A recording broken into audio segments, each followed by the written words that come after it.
2017 ते 2022 जेव्हा दुसरा टर्म संपला त्यानंतर सातत्यानं असं वाटायलं की इलेक्शन आता 6 महिन्यात आहे, 4 महिन्यात आहे, 2 महिन्यात आहे आणि माणूस त्या स्पीडनीच किंवा चुनाव लागणार आहे किंवा चुनावाची तयारी समजूनच माणूस युद्धस्तरावरती काम करत राहिला.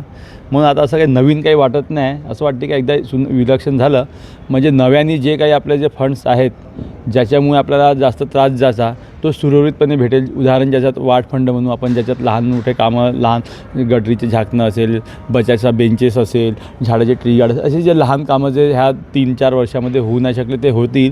बाकी आपण तर सातत्याने आता आपण चेअरमॅन पण राहिलो आहे तर महानगरपालिकेत जाऊन जेवढे आपले काही काम मोठ्या गटर लाईनी असेल, काही एकाद 2 सिमेंट रस्ते राहिले ते पण आपण महानगरपालिकेतनं आपल्याला समजतो की कमिशनरनी बजेट कसा टाकला आणि कुठले पैसे कुठल्या हेडमध्ये असल्यामुळे आपल्याला तो त्रास गेला नाही. आपण अधिकाऱ्याकडनं ते काम सर्व करून घेतलं. आपण तुम्ही बघत असेल की लता मंगेशकर गार्डन्स आहे जे आम्ही चेअरमॅन असताना तो NITकडनं तो महानगरपालिकेला हँडओव्हर करून घेतला तेव्हा पण आपण त्याच्यात काही पैसे खर्च करून घेतले आणि त्याच्यात तुम्ही बघत असेल आज विदर्भातला असा अमेझिंग पार्क सरकारी जागेवरती, प्रायव्हेट जागेवर तर आहे पण सरकारी जागेवर आपल्या बगीच्यामध्ये पहिलाच आपण बनवतो आहे. 12 कोटी रुपये त्याच्यात खर्च करतो आहे.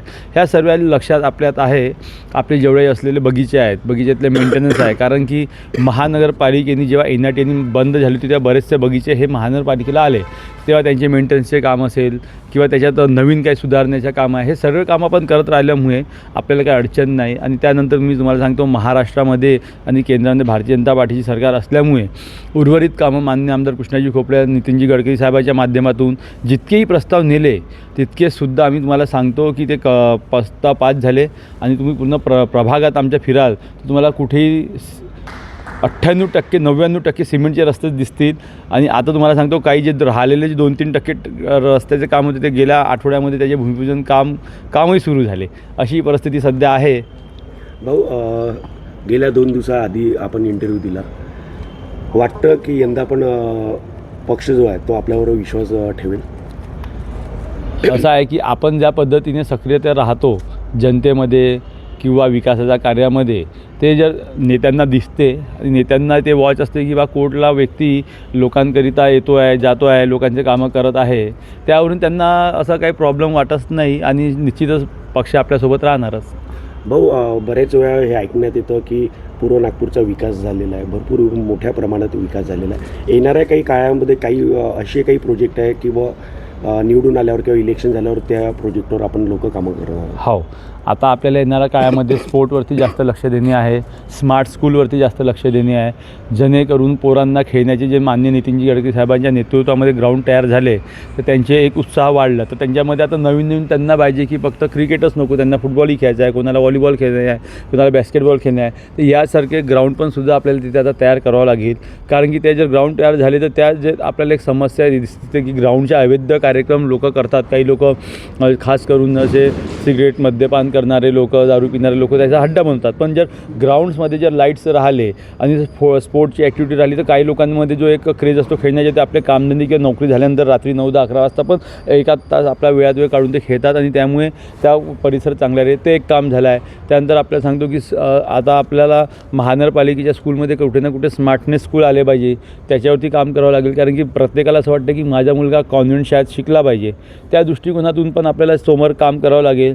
नंतर एवढंच नाही तर आता आपलं सही ठीक आहे, आपल्या नितीनजी गडकरी साहेबांनी फ्लावर्स तयार केले, कृष्णाजी भाऊच्या नेतृत्वामध्ये म्हणजे आदरणीय देवेंद्रजीच्या नेतृत्वामध्ये शहरात बाकी सर्व कामं झाले.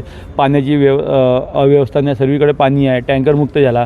तर महानगरपालिकेतून आपली जबाबदारी काय, तर आपली जबाबदारी म्हणजे आपला शहर हा कोशांना कशा पद्धतीने हा स्वच्छ शहर झाला पाहिजे, हा हिरवगार शहर झाला पाहिजे, याच्यावरती आपण काम तयार केलं पाहिजे. कारण की आपण जर सिमेंट रोडी तयार करतो आहे, आपण फ्लावर्स तयार करतो आहे तर कुठे ना कुठे आपल्याला ऑक्सिजनच्या माध्यमातून आपलं शहर ऑक्सिजन हब तयार झालं म्हणजे सर्वात जास्त वृक्ष कसे लागेल, आपल्या शहरामध्ये कचरा कुठे नाही पडला पाहिजे याची अवेअरनेस कशी येईल, याच्यावरसुद्धा आपल्याला नवीन याच्यात काम करावं लागेल. जेणेकरून आता आपला शहर हा देशात सर्वात सुंदर स्वच्छ शहर म्हणून जर नजरेत आणायचे आहे तर त्याच्यात लोकल बॉडीची ही भूमिका राहील. कारण की आदरणीय कृष्णा भाऊ, आदरणीय देवेंद्रजी, आदरणीय नितीनजी यांनी मोठे विकास कार्य केले आहे. पण आपली भूमिका काय, कारण की गल्लीत तर आपल्याला जायचं आहे, लोकांच्या घरापर्यंत आपल्याला जायचं आहे आणि गल्लीतचीच परिस्थिती दिसते लोकांना बाहेरच्या आलेल्या तेही जर आपण स्वच्छ आणि सुंदर केलं तर निश्चितच आपण ह्या महानगरपालिकेच्या वतीने आपण आपल्या शहराला नंबर 1च्या पोझिशनवरती घेऊन जाऊ. भाऊ, 2 दिवसापहिलेच गडकरी साहेबांनी म्हटलेला उल्लेख काढतायत आपण. चिटणीस पार्क इथे सभा झाली तेव्हा त्यांनी म्हटलं की 1 फूल 50 माली, म्हणजेच त्यांचा अर्थ हा होता की बा काही लोकांना पक्ष सीट देईल, काहींना नाही देणार.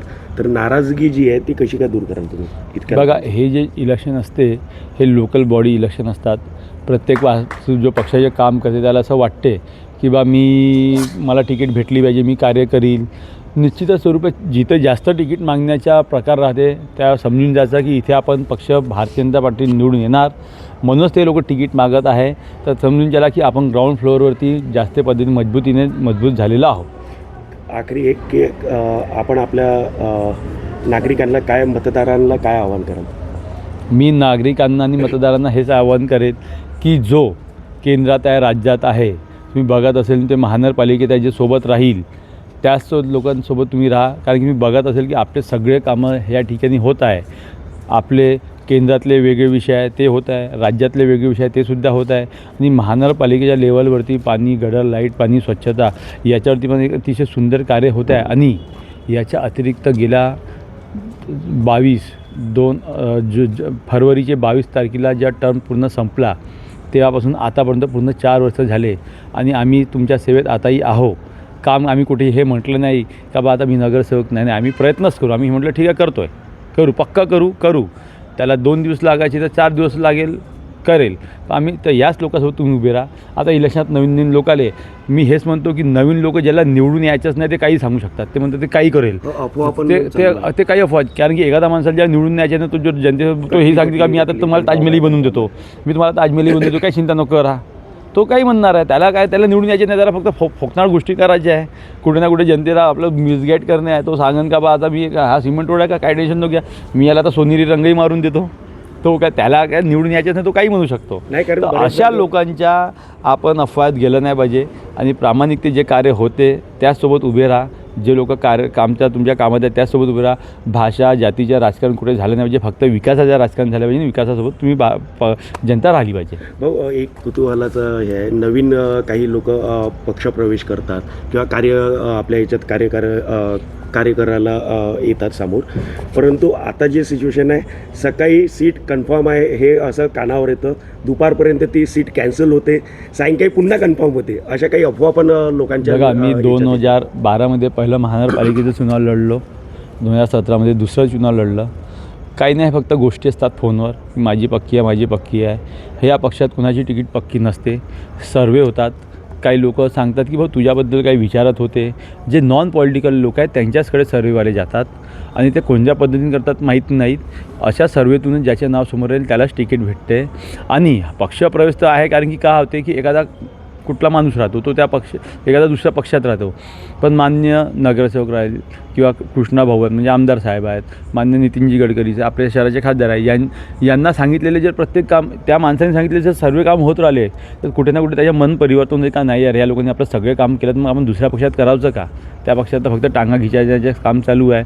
कधी EVMवर कधी ते ठिगरा ठोकतात, कधी ते धार्मिक कामाला हे सांगतात की ते बांगलादेशच्या लोकांना नागरिकता द्या, ते लोक पाकिस्तानवर जर आपण हल्ला केलो ते त्याचे सबूत मागतात. अशा लोकांसोबत ती राहायची त्यांची इच्छा राहत नाही. ठीक आहे, एखादं जुने संबंध असताना ते त्या लोकांसोबत होते, म्हणून ते भारतीय जनता पक्षात हा विकास पाहून मोदीजींच्या, देवेंद्र फडणवीस साहेबाच्या, नितीन गडकरी साहेबाच्या, कृष्णाभाऊचा बघून ते या पक्षासाठी जुडण्याला येतात.